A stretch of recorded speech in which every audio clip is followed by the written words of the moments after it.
Muito bom dia, amados irmãos, irmãs e amigos. Espero que já estejam todos recuperados destes abusos das festividades de Natal e Ano Novo, que é sempre um tempo de maior abuso e a gente pensa sempre, como eu, a partir do dia 2 é que é, não é? Dia 1 já nem conta, porque começamos o ano a estragar tudo, não é? Nas dietas e tudo mais. Mas dia 2 é que a partir daí é que vai ser. Só que às vezes sim, às vezes não. Mas espero que os irmãos já estejam agora afinados para voltarmos a Mateus, voltarmos à exposição do Evangelho de Mateus. E hoje vamos começar no capítulo 10, que foi, já reparámos no capítulo 9, 38, com esta tónica de rogai ao Senhor da seara que mande trabalhadores para a sua seara. E agora entramos no capítulo 10, que nos vai dar a tónica desta missão que Jesus dá aos seus discípulos. Mas antes de começar, gostaria de fazer só aqui um pequeno exercício. Quantas nacionalidades estão aqui? Bem, a portuguesa, mais Guiné, 2, Brasil, Angola, Venezuela, Algarve, isso é uma nação à parte, ainda está por conquistar. Cinco nacionalidades, eu creio que já tivemos até mais. Ucrânia, Vitória, exatamente, seis nacionalidades. Moçambique também. As pessoas têm que falar, senão eu não ouço. Quem é que é de Moçambique? Ali, linda, ali. 7. É muita gente de sítios tão diferentes, né, uns dos outros. E ao olharmos à nossa volta, percebemos algo que, humanamente falando, não é óbvio. Pessoas diferentes, todos nós somos diferentes, somos de culturas diferentes, somos de idades diferentes. Muitos de nós, em outro espaço, jamais nos cruzaríamos, jamais falaríamos, jamais teríamos um relacionamento uns com os outros. Talvez nem frequentássemos os mesmos círculos de amigos, não tivéssemos os mesmos hábitos, nem a mesma forma de pensar. No entanto, aqui estamos, todos nós esta manhã. Já cantámos juntos, já orámos, já ouvimos a mesma palavra, ou vamos ouvir a mesma palavra, e estamos comprometidos com o mesmo Senhor e com a mesma missão. Pessoas tão distintas umas das outras que nós somos, com backgrounds, com contextos tão diferentes, e no entanto podemos estar aqui, neste lugar, juntos, a afirmar a mesma obediência ao mesmo Senhor, a mesma fé, a mesma esperança. Que coisa extraordinária! Isto não é apenas convivência, não é fruto da nossa afinidade natural, não é um acaso social. Há algo mais profundo do que isso que nos une a todos nós aqui esta manhã. E esta realidade que nos une, ela começou de uma forma embrionária no capítulo 10 de Mateus. Começou com a chamada destes 12 homens, profundamente diferentes uns dos outros, como nós iremos ver, e colocou-os debaixo da mesma autoridade. Homens que humanamente não formariam um grupo de todo. No entanto, sob o comando e a autoridade de Jesus, 12 homens estavam unidos com uma só missão. Era um grupo fechado, específico, que tinha uma missão e eles estavam juntos nisso. Vamos então fazer a leitura de Mateus capítulo 10. Mateus capítulo 10, versículo 1 a 4. Diz assim a palavra de Deus, Mateus 10, 1 a 4.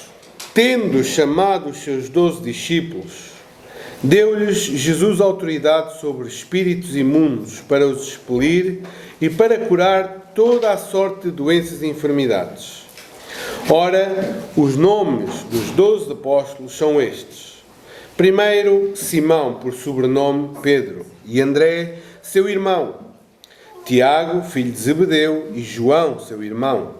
Filipe e Bartolomeu, Tomé e Mateus, o publicano, Tiago, filho de Alfeu, e Tadeu, Simão o Zelote e Judas Iscariotes, que foi quem o traiu. Até aqui a palavra do Senhor. Certamente alguns ficaram admirados de não ver aqui Lucas, Marcos, porque às vezes algumas pessoas pensam que Marcos e Lucas, como foram evangelistas, que escreveram os evangelhos, são apóstolos, e não são. O grupo dos apóstolos é estes 12 que vemos aqui, e mais tarde com o apóstolo Paulo também. Antes de nós olharmos para o nosso texto, eu queria fazer só 3 notas rápidas. A primeira delas é observarmos que há uma progressão na narrativa. Reparem que enquanto o capítulo 9 termina com este incentivo de Jesus para orar por trabalhadores, aqui Jesus vai chamar os primeiros trabalhadores para uma missão muito particular. Ou seja, o capítulo 10 não é separado do 9, é uma continuidade do capítulo 9. Também, muitas coisas que nós olhamos para este capítulo 10, não só nesta passagem que nós vamos ver hoje, mas em todo o capítulo, muitas coisas são particulares à missão daqueles 12 homens. Existem 2 erros que às vezes pode-se cometer. O primeiro deles é dizer, isto não é para nós. Isto são coisas que foram para os apóstolos, nada se aplica a nós. É um erro. Mas um outro erro é pegar em todas as informações e tudo aquilo que é relatado nesta comissão dos apóstolos e querer que tudo seja uma realidade na nossa vida, no nosso chamamento, no nosso discipulado. Então há aqui um equilíbrio que nós vamos ter que fazer ao olhar para o capítulo 10 como um todo. Porquê? Porque há princípios, há ensinamento claro para nós hoje, é verdade, porém também há uma especificidade, há uma particularidade no chamado e na comissão destes 12 que não se aplica a nenhum de nós aqui. Então fazer este equilíbrio e prestar atenção a estas coisas é fundamental para nós honrarmos o texto e para não abusarmos do texto, fazendo com que ele diga mais do que aquilo que está a dizer. Por exemplo, os apóstolos aqui foram chamados para anunciar que o reino estava próximo. Essa não é a nossa mensagem de hoje. A nossa mensagem não é que o reino está próximo, como era para estes apóstolos. Era que o reino já veio. A nossa mensagem é que o reino já veio. Então é diferente. É uma mensagem diferente que nós proclamamos. Então temos que olhar para este texto, o capítulo 10, para esta chamada aos apóstolos, de uma maneira em que tiremos ensino, princípios, claro, mas também tenhamos em conta de que é um momento na história da redenção. E como esse momento na história da redenção, há coisas que são específicas para aquele tempo que não são para hoje. Mas há princípios, como eu estava a dizer, e a mensagem central, há uma mensagem central para nós hoje, sobre a missão, sobre a autoridade, sobre comissionamento de Jesus, capacidade de sofrimento, demonstração de poder. Há uma mensagem para nós. E nós hoje vamos ver 2 pontos neste pequeno texto de 4 versículos.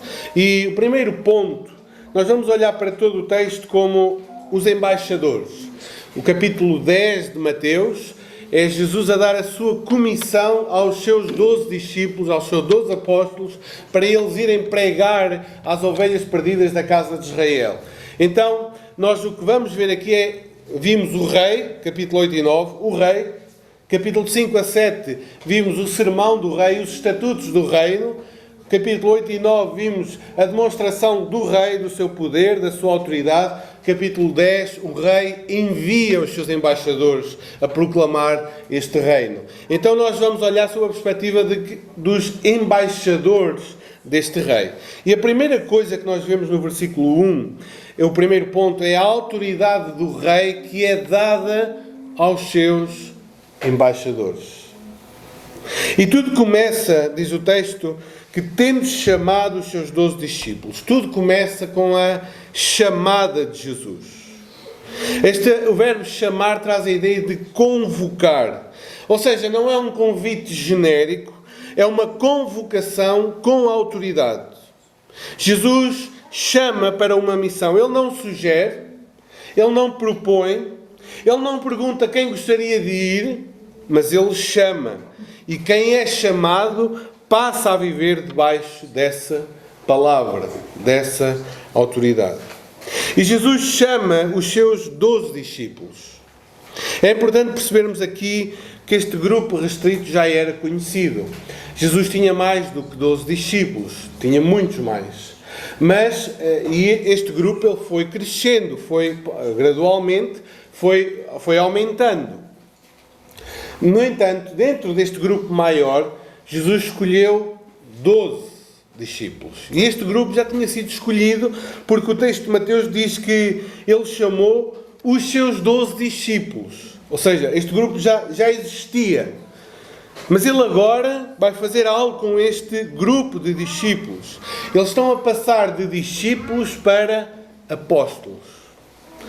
Discípulo é o quê? Discípulo é aquele que aprende. Discípulo é aquele que está a aprender com um mestre. E apóstolo é o quê? Apóstolo é alguém que é enviado. É comissionado para uma missão, tem uma tarefa. A palavra apóstolos, ela era usada no mundo grego de uma forma corriqueira para alguém que era enviado para fazer alguma coisa, para fazer algum trabalho sob a ordem e a autoridade de outro. E o Novo Testamento, se nós estudássemos um pouco a palavra apóstolo, iríamos perceber que o Novo Testamento usa a palavra apóstolo para o grupo dos 12, o colégio dos 12, mas diz que Jesus também é o nosso apóstolo. E fala de outros homens como apóstolos, e fala de muitos homens como apostelos, enviados. Então a palavra em si, ela é uma palavra genérica para designar alguém que foi enviado para uma missão. Mas também, e aqui é o ponto, neste texto a palavra tem o sentido restrito do grupo dos 12. Este grupo de homens que foi enviado, que foi comissionado de uma forma particular por Jesus. E a este grupo dos 12 discípulos, diz o texto que deu-lhes Jesus autoridade. E este detalhe é absolutamente central. Reparem os irmãos que nós no capítulo 8 e 9 trabalhámos muito a ideia da autoridade de Jesus. A autoridade de Jesus sobre o quê? Sobre a doença, sobre os espíritos imundos, sobre a natureza, para perdoar pecados, para ressuscitar mortos. Jesus tinha a autoridade. E agora o ponto é, Jesus, que comprovadamente tem autoridade, dá da sua autoridade aos seus apóstolos. Passa esta autoridade aos seus apóstolos. Aquilo que foi visto em Jesus passa a ser partilhado de uma forma soberana por Jesus com os seus enviados. E é interessante que aqui vemos o casamento, neste versículo, destes dois temas que foram trabalhados no capítulo 8 e 9. Nos capítulos 8 e 9, Mateus apresentou-nos o quê? A autoridade de Jesus, fazendo milagres, sinais e prodígios, curas, livramentos e tudo mais. E vemos o tema do discipulado, a chamada de Levi. Vemos aqueles dois discípulos que não estavam a querer seguir Jesus irrefletidamente.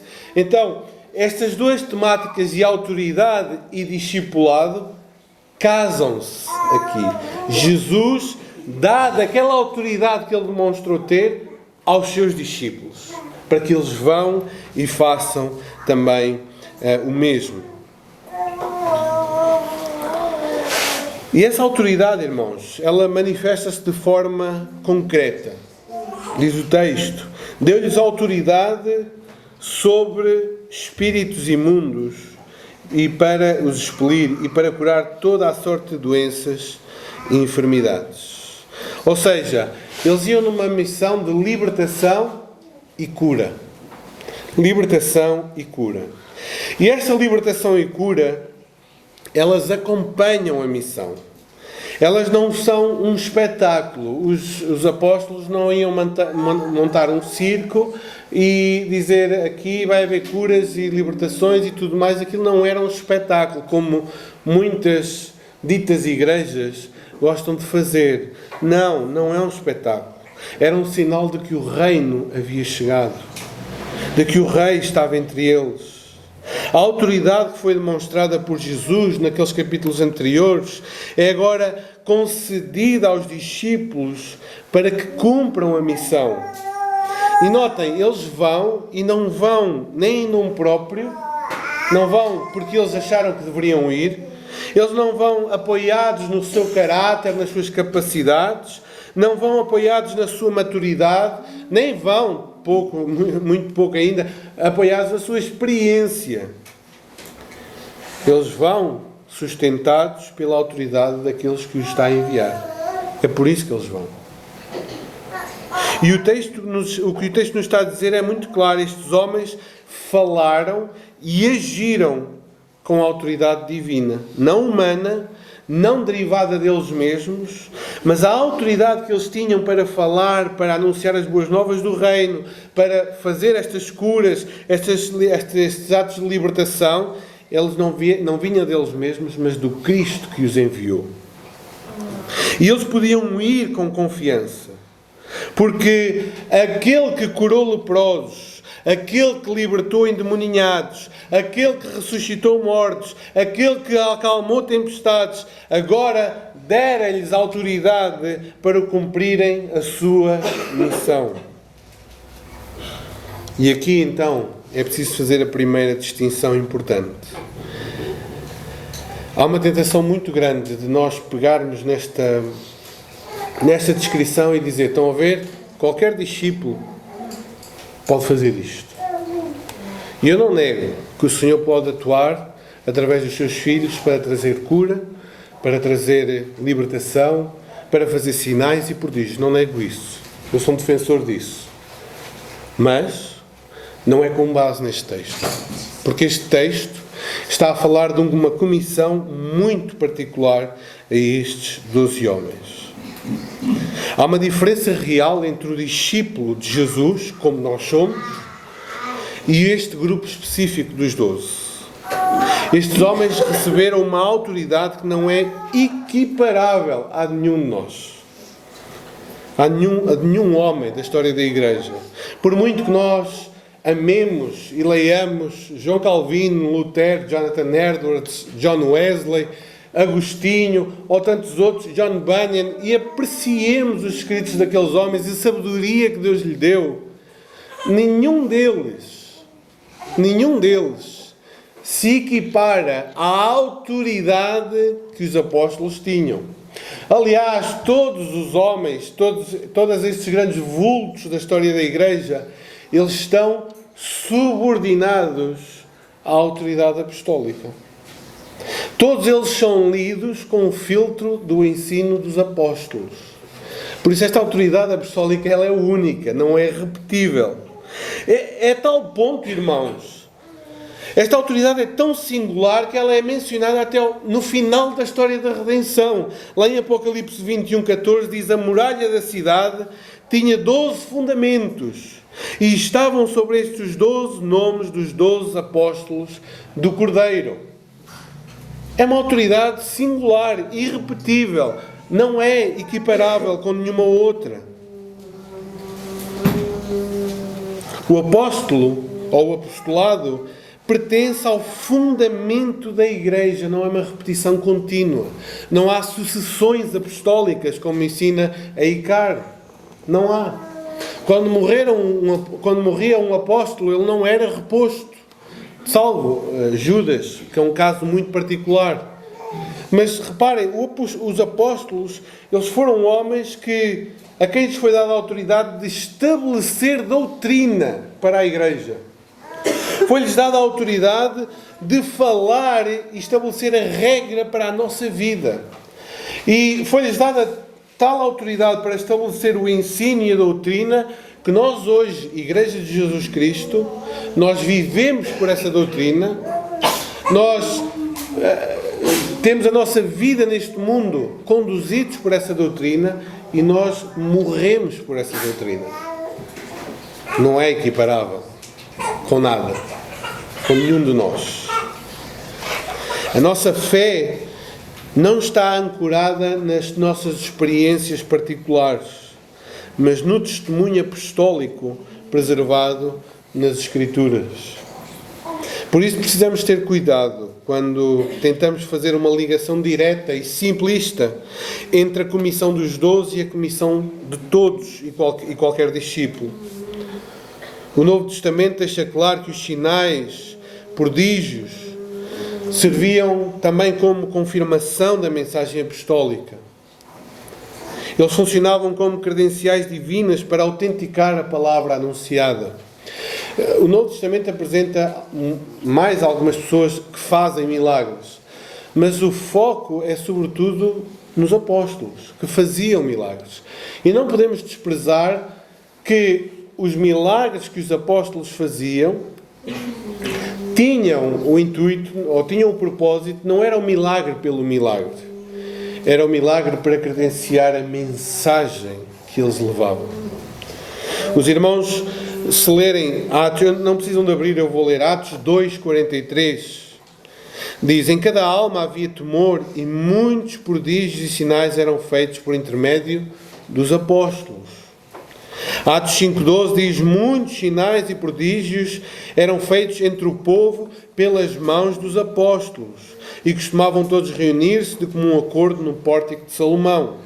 E quando chegamos a Hebreus, havia mais passagens, mas só mais esta, Hebreus 2, 3 e 4, diz: como escaparemos nós se negligenciarmos tão grande salvação, a qual, tendo sido anunciada inicialmente pelo Senhor, foi-nos depois confirmada pelos que a ouviram, dando Deus testemunho juntamente com eles, por sinais, prodígios e vários milagres, e por distribuições do Espírito Santo, segundo a sua vontade.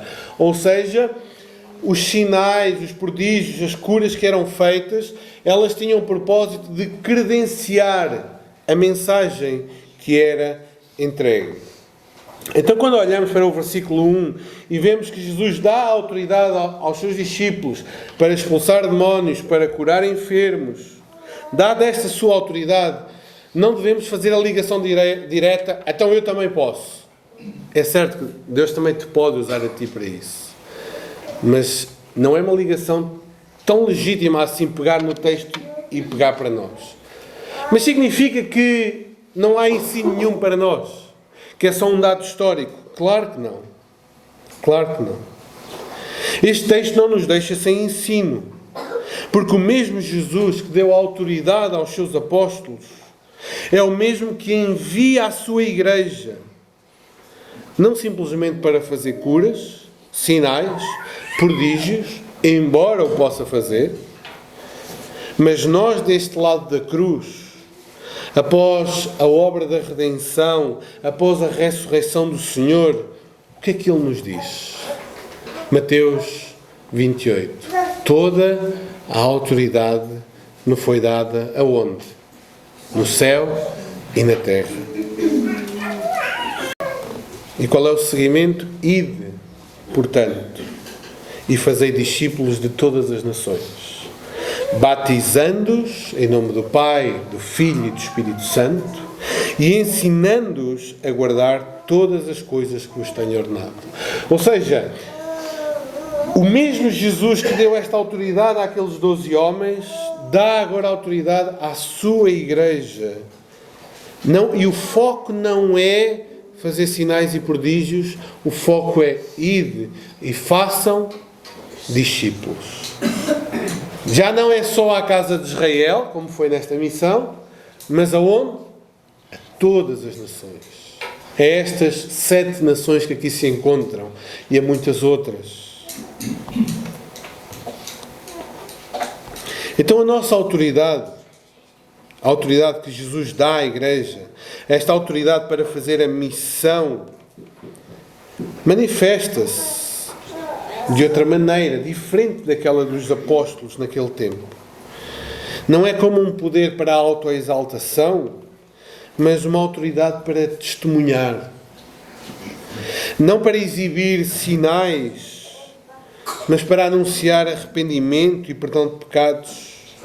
Para confrontar o pecado com amor e com verdade. Para chamar pessoas à obediência de Cristo. E, se necessário, para sofrer por causa do nome de Jesus.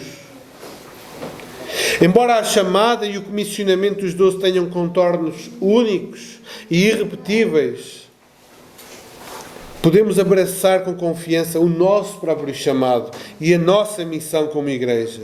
Porque aquele que tem toda a autoridade sobre todas as coisas é o mesmo que estabeleceu o apostolado e que hoje envia a sua Igreja, que nos envia a nós, não em nome próprio, mas debaixo da sua autoridade também, sustentados pela sua presença, pela obra consumada da cruz.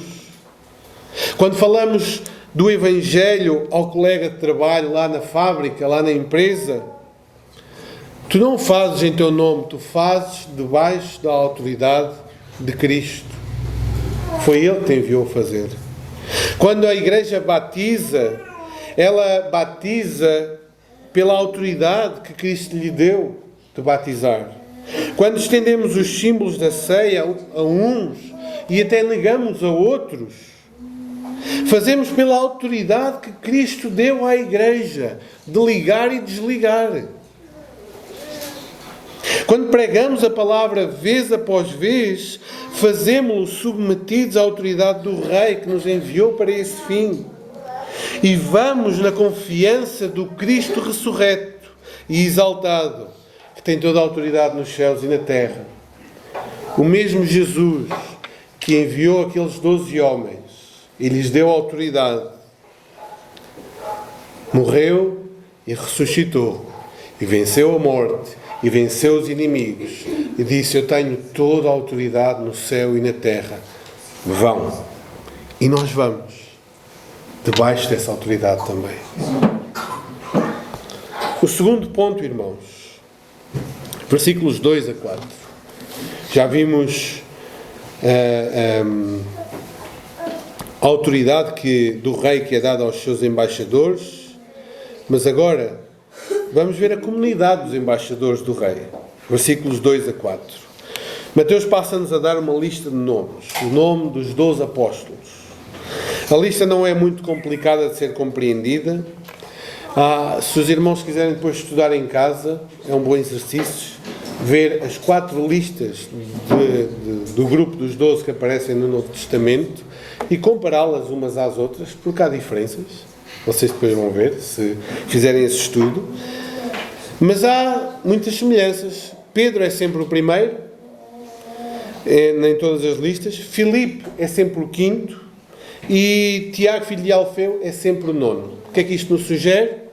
Que dentro dos 12 havia 3 grupos de 4, onde Pedro, Filipe e Tiago, filho de Alfeu, encabeçavam aquele grupo menor dentro do grupo dos 12. E Pedro surge em primeiro não significa necessariamente que foi o primeiro discípulo a ser chamado, porque não foi. Porque foi André, que já seguia Jesus, que foi chamar seu irmão Pedro. Ele é chamado em primeiro porque indica que ele exercia liderança entre os 12. É frequente vê-lo falar em nome do grupo, a agir primeiro para o bem e para o mal. Sim. Até há quem defenda que muitos dos outros eram bastante jovens. Talvez muitos destes apóstolos eram até adolescentes. E há a possibilidade disso ter sido assim. Porque lembramos quando é para pagar imposto no templo, só Pedro e Jesus é que pagam. Homens com mais de 20 anos. Homens menores de 20 anos não pagavam imposto. E o problema incide sobre Pedro e Jesus. Há a possibilidade, sim, destes homens, alguns deles serem rapazes ainda, jovens, chamados por Jesus. E Pedro, então, ser o primeiro, por ser o mais velho, por exercer certa influência, também tomar a dianteira em nome do grupo. Mas Mateus não se demora muito nestes pormenores. Um outro pormenor importante é que o último das 4 listas que aparecem no Novo Testamento, o último é sempre Judas Iscariotes, aquele que o traiu. O que percebemos nesta lista sobre a comunidade dos embaixadores do rei? O que é que esta lista nos mostra sobre este grupo de homens? Permitam-me fazer aqui uma ilustração. Quando ouvimos o selecionador nacional, como é que ele se chama? Roberto Martínez, não é? É isso? Hoje é o conselho de futebol. Fazer a convocatória para a seleção nacional, o que é que nós esperamos ouvir? O nome dos jogadores. O crème de la crème. A nata do futebol português, não é? O melhor do melhor para a seleção. Eu sei que alguns se desiludem muito com certos jogadores, mas a expectativa é que ele escolha os melhores. Quando olhamos para um exército de elite, para uma missão de resgate, o que é que nós esperamos? O melhor dos melhores. É isso que nós esperamos. Os mais fortes, os mais treinados, os mais capazes. Mas nós olhamos para esta lista e, humanamente falando, ela é uma desilusão, irmãos. Ela não dá confiança, ela não inspira força, ela não aponta para o sucesso de todo. O primeiro grupo de 4 são Pedro, André, Tiago e João. 2 pares de irmãos. Pescadores da Galileia. Homens de trabalho duro. Não tinham um estatuto social, não tinham uma formação rabínica elaborada. Eles eram conhecidos até por um temperamento difícil e impulsivo. Lembremos de Pedro, que não hesita em cortar a orelha de Malco. João e Tiago, que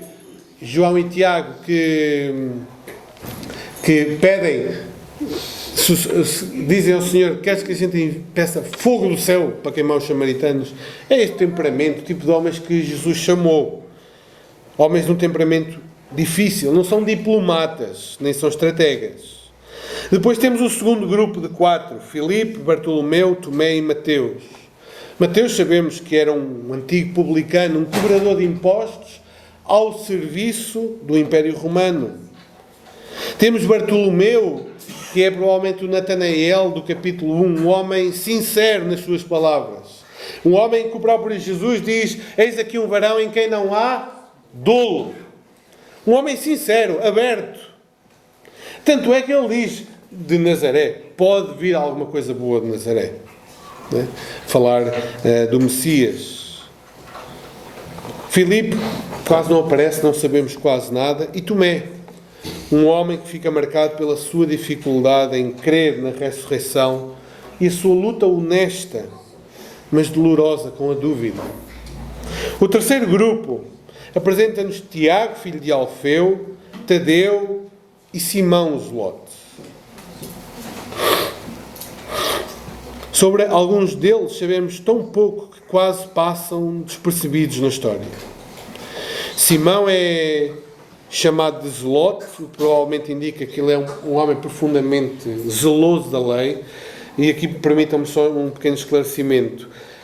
Há a tradição e os irmãos podem encontrar isso até em Bíblias de estudo ou alguns comentários, de entender que este Simão pertencia a um grupo político, de que ele pertencia a um grupo patriota que lutava contra o Império Romano. Havia esse grupo de facto, mas não nesta altura, foi posterior, foi mais perto do ano 70. Aqui Zelote, o mais certo é indicar o seu zelo. Zelote significa isso, alguém zeloso da lei. Era alguém que não suportava a ideia de o povo de Israel estar sob o jugo de uma potência como Roma. Era alguém zeloso da lei. E repare, no mesmo grupo temos Mateus, que era quem? Que era um traidor que trabalhava com o Império Romano, e Simão, alguém que não suportava o Império Romano. Era a mesma coisa que nós termos alguém do Bloco de Esquerda e do Chega, juntos, para uma missão. Estão a perceber o extremismo? E por fim temos Judas Iscariotes. Judas Iscariotes. Judas andou com Jesus como os outros. Judas é um aviso solene, irmãos, para nós aqui hoje, esta manhã. Judas é um aviso solene para ti. Judas andou com Jesus. Judas pregou o reino. Judas curou enfermos. Judas expulsou demónios. Judas foi enviado com a mesma autoridade de Pedro naquela missão. Exteriormente nada o distinguia. E isto torna o aviso ainda mais solene. O maior perigo, irmãos, não é estar longe de Jesus. O maior perigo é estar perto de Jesus, no meio dos discípulos de Jesus, sem um coração arrependido. A Escritura adverte-nos seriamente contra isso, irmãos. Pessoas que frequentam a igreja. Talvez sejas um desses aqui esta manhã. Frequentas a igreja. Provas bênçãos espirituais. Participas em ministérios. Tu até permaneces quando outros abandonam. E Judas também fez o mesmo. Lá em João 6, irmãos, diz que Jesus deu um discurso tão duro que os discípulos, as pessoas abandonaram-no. E Jesus diz: vocês também me querem abandonar? E Pedro diz: para quem iremos nós, Senhor? Tu tens as palavras da vida eterna. E sabem quem é que ficou lá também, com aquele grupinho pequeno, que ficou firme e fiel? Judas. Quando Jesus disse que um deles o haveria de trair, Judas já tinha negociado as 30 moedas e ainda tem a cara de lata de perguntar: serei eu, Senhor? Judas, lá naquele momento da ceia, ele deixou que Jesus lhe lavasse os pés e já estava com o negócio da traição. E permitiu que Jesus se humilhasse diante de Judas e lhe lavasse os pés. Esta lista, com Judas no final, obriga-nos a encarar esta realidade desconfortável. Nem todos os que caminham com Jesus pertencem de facto a Jesus. Nem todos aqueles que estão aqui cantando para Jesus são de facto de Jesus. Eu sei que não é fácil, irmãos, mas é uma advertência. Judas é um sinal, não para nos assustar, mas para nos acordar de que tu podes estar aqui para ser crente, viver como um crente, falar como um crente, agir como um crente, mas no fim o teu lugar é no inferno. Que Deus nos livre desta situação. Mas Judas lembra-nos sempre que isso é possível. E não foi por falha do pregador, não foi por falha do pastor. O pastor era perfeito, a palavra era perfeita. E ainda assim Judas caiu.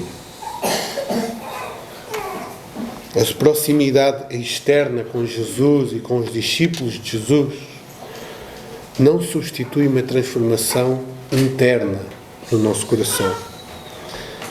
Mas o que é que este grupo nos mostra? 3 coisas. A primeira delas, mostra-nos que o sucesso da missão depende exclusivamente de Deus. Não é? Estes homens não eram vultos da sociedade, não eram os intelectuais influentes, não eram os formadores de opinião. Eles nem sequer circulavam nos corredores de poder, não eram respeitados pelas elites. De alguns deles nem temos praticamente informação nenhuma além do nome. Eram pessoas comuns. E no entanto, irmãos, é sobre este grupo que é dito em Atos que estes têm transtornado o mundo, chegaram também aqui. Este grupinho de homens que por si mesmo jamais estaria junto, é dito que eles transtornaram o mundo com a sua mensagem. A fraqueza destes homens revela que a missão avançou pelo poder de Jesus e pela sua autoridade, não pela sua performance, não pelo seu estatuto, não pela sua competência humana, mas pelo facto de estarem imbuídos da autoridade que Cristo lhes tinha dado. O sucesso da missão depende de Deus. Segundo ponto, esta lista mostra-nos que a missão se desenvolve quando pessoas profundamente diferentes vivem debaixo do mesmo Senhor. Estes discípulos, eles não pensavam da mesma forma. Eles não tinham o mesmo passado, nem a mesma visão política, nem o mesmo temperamento. Alguns teriam evitado outros, como nós aqui, tão diferentes uns dos outros. Mas a unidade da Igreja nunca foi uniformidade. Nunca foi concordarmos em tudo, nem nos parecermos uns com os outros em tudo. A unidade da Igreja, a unidade deste grupo e a nossa unidade aqui, irmãos, não está em sermos as cópias uns dos outros. A nossa unidade vai ser evidente quando todos estivermos debaixo do mesmo senhorio. Quando todos, com todas as nossas diferenças, nos ajoelharmos e nos submetermos juntos ao senhorio de Jesus Cristo.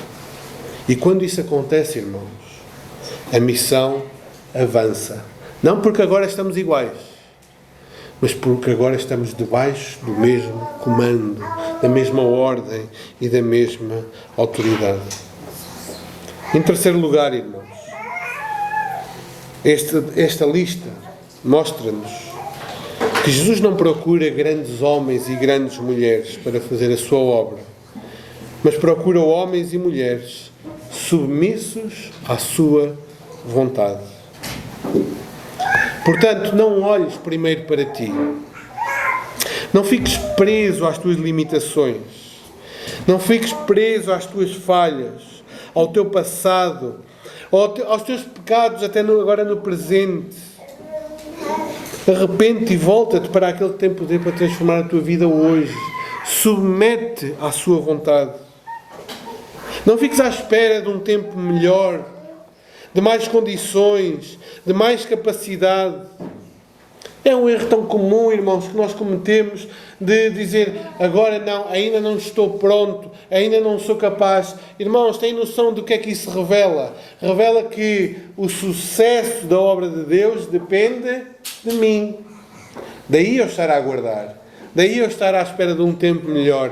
Daí eu estar à espera de melhores capacidades, de melhor preparação, porque a missão depende de mim. Mas quando eu entendo que a missão depende única e exclusivamente de Deus e da sua capacitação, então eu paro de colocar os olhos em mim e coloco os olhos naquele que tem todo o poder. Quantas coisas, irmãos, deixam de ser feitas à espera de um tempo melhor, à espera de melhores condições. Quantas oportunidades perdidas, irmãos, quantas pessoas não evangelizadas, quantas missões deixadas por fazer, quantos homens deixados de ser levantados para a obra e para o ministério, porque confiamos nas nossas capacidades, nas nossas condições e não no Senhor da Seara, e não naquele que nos manda com autoridade, com a sua autoridade para a missão. Hoje o Senhor convoca-te, a ti e a mim, a nos submetermos a Ele, a confiar nele, confiar na sua autoridade, a entrares no campo de batalha da fé, não confiado em ti, mas naquele que chama pessoas improváveis, tão improváveis como eu e cada um de nós, e faz avançar o seu reino através dessas pessoas improváveis. Para concluir, irmãos, ao olharmos para Mateus 10, percebemos que nada começa connosco. A missão não nasce da nossa iniciativa, nem da nossa capacidade, nem da nossa disponibilidade. A missão nasce da autoridade de Jesus, do seu chamamento soberano, da sua decisão de usar pessoas reais, falíveis, improváveis. Jesus chama 12 homens diferentes e forma uma comunidade que humanamente é imperfeita e envia-os debaixo da sua autoridade. Não porque sejam os melhores. Jesus não envia os melhores. Jesus envia porque Ele é o melhor. Ele tem todo o poder. Porque Ele é o Senhor. E isso obriga-nos a parar e a pensarmos. A pergunta deste texto não é com quem te identificas mais? Com Pedro? Com Tomé? Com Judas? Não os cariotes. Pensaram nos cariotes? A pergunta não é com quem te identificas mais. A pergunta não é se te sentes capaz ou preparado. A pergunta que tu tens de responder é: tu estás a viver debaixo desta autoridade de Jesus que te envia? Tu vives debaixo da autoridade de Jesus? É possível andares perto de Jesus e não te submeteres a Ele? É possível participares da vida da igreja, nunca te arrependeres? É possível fazer coisas em nome de Cristo e nunca viver para a glória de Cristo? Judas lembra-nos disso. Sobre que autoridade é que tu vives? Quem é que comanda e coordena a tua vida? Mas o texto também nos enche de esperança, irmãos. Porque o mesmo Jesus que chama gente fraca é o Jesus que sustenta a missão. A mesma autoridade que enviou os apóstolos é a autoridade que hoje governa a igreja. Aquele que com a autoridade deu poder aos apóstolos envia a sua igreja. E não nos prometeu sucesso, não nos prometeu reconhecimento, não nos prometeu conforto. Mas sabem o que é que Ele nos prometeu, irmãos? Nesta missão que Ele nos manda fazer. Não foi que todas as hostes dos malignos se iriam submeter debaixo dos nossos pés para já. Igual, mas não é agora. Não foi que todas as pessoas iriam ser curadas. Não foi que iríamos ser bem recebidos por todos. O que é que Ele nos prometeu, irmãos, nesta missão que Ele nos manda fazer de ir e fazer discípulos e batizar? Eu estarei convosco. Esta é a promessa. Vai, eu estou contigo. Vai, eu estou contigo lá na empresa, lá na seca de bacalhau, lá nas limpezas, lá na tua família, lá na tua escola. Vai, vai que eu estou contigo. É a sua presença que nos sustenta quando nós somos poucos. É isso que nos mantém fiéis quando nós não vemos resultados. É isso que nos chama a viver o Evangelho no lugar onde estamos, em casa, no trabalho, na escola. Hoje Jesus não está à procura de pessoas extraordinárias. Está à procura de pessoas rendidas, submetidas às suas ordens. Pessoas que se submetem à sua palavra, que confiam na sua autoridade, que vivem para a missão. E a pergunta que Mateus nos deixa é: a quem é que pertence a tua vida? Debaixo de que autoridade tu estás a viver? Jesus que chamou os apóstolos, chamou-te a ti, chamou-me a mim. E nós agora pregamos. Reparem como é diferente. Os apóstolos pregaram e iam com um Messias que não aparentava ser Messias. Era um judeu da Galileia, de Nazaré, um carpinteiro, filho de Maria. Nós hoje, irmãos, nós vamos para a missão, nós fazemos missão, nós anunciamos aquele que morreu, ressuscitou ao terceiro dia e está exaltado à direita do Pai e virá em glória para buscar a sua igreja. É este que nós anunciamos e é com base nesta autoridade que nós vamos. Que motivo melhor há para ir sem medo? Lá em casa, irmãos, se a Maria disser ao Miguel: Maria é mais pequenina, para quem não sabe. Disser ao Miguel, que é o mais velho: Miguel, faz a tua cama. O que é que acha que o Miguel vai fazer? Sai daqui, não é? Mas se eu disser Maria, vai dizer ao Miguel para fazer a cama. Miguel tem que obedecer ou não? Claro que tem. Porque ela é uma apóstola lá em casa. Uma enviada sob a autoridade daquele que tem toda a autoridade lá em casa.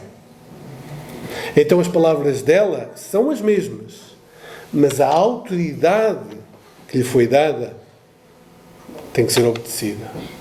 Irmãos, nós vamos debaixo desta autoridade do Rei dos Reis, do Senhor dos Senhores, anunciar aos outros. E não só vamos debaixo desta autoridade, mas eu poderia ir com a Maria e ela falar ao Miguel. E é isso que Jesus faz connosco. Eu estou contigo. Eu estou contigo. Quando tu testemunhas lá na tua vizinhança, no teu trabalho, eu estou contigo. Que o Senhor nos dê graça, não apenas para ouvirmos estas palavras, mas para que vivamos como uma comunidade de embaixadores do Rei. Que esta igreja seja esta comunidade de embaixadores, não confiados em si mesmos, mas firmes naquele que tem toda a autoridade no céu e na terra e nos envia para fazermos discípulos. Que o Senhor nos abençoe.